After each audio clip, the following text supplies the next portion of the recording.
What's up guys, ngayong araw muli niyo ako samahan na mag-react sa dalawang napakalupit na gitarista mula sa USA at syempre yung ating kababayan na si Nisha ng banda Mission Souls ng Pilipinas. Ito unahin natin guys si Lexi Rose ng New York. Tignan natin kung gaano kaganda yung version niya ng Sweet Child of Mine.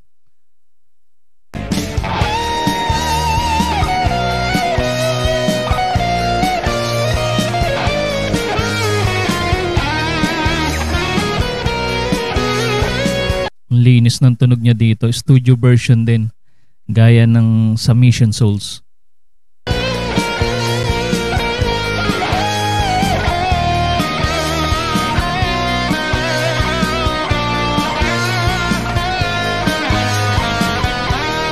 Syempre naka Les Paul din siya dito.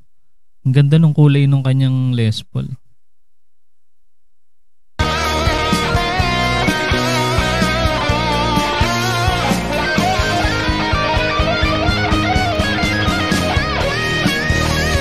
Grabe, ang bilis din ng daliri guys.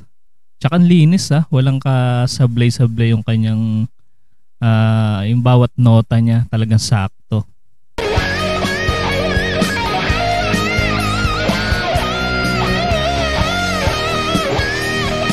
Galing niya mag-bend.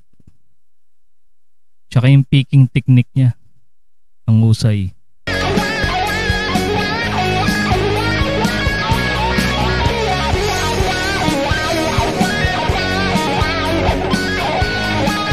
Napaka-solid din ng tunog ng guitar effects niya. Talagang malapit dun sa sa original ng Guns N' Roses.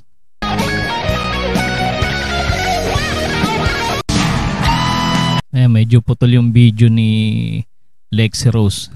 And dumako naman tayo guys dito sa pambato ng Pinas, si Nisha ng banda Mission Souls.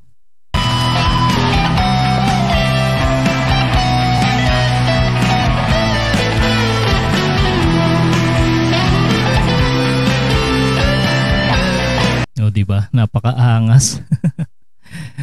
15 years old lang yan guys si Nisha, pero grabe na diba? Yung kanyang talent, yung kanyang skills pagdating sa gitara.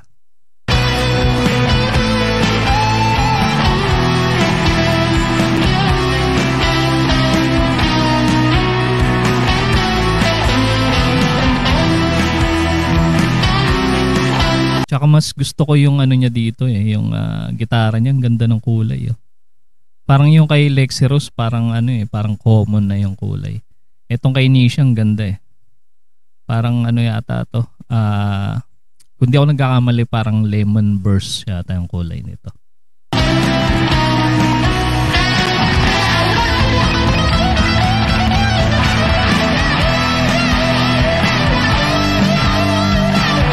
Ang astig ng magkakapatid Talagang rock and roll talaga.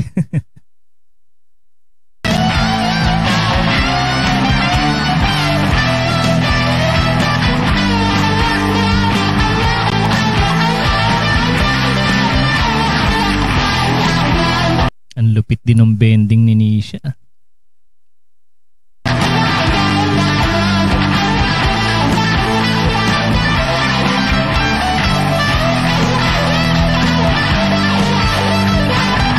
Grabe, di ba?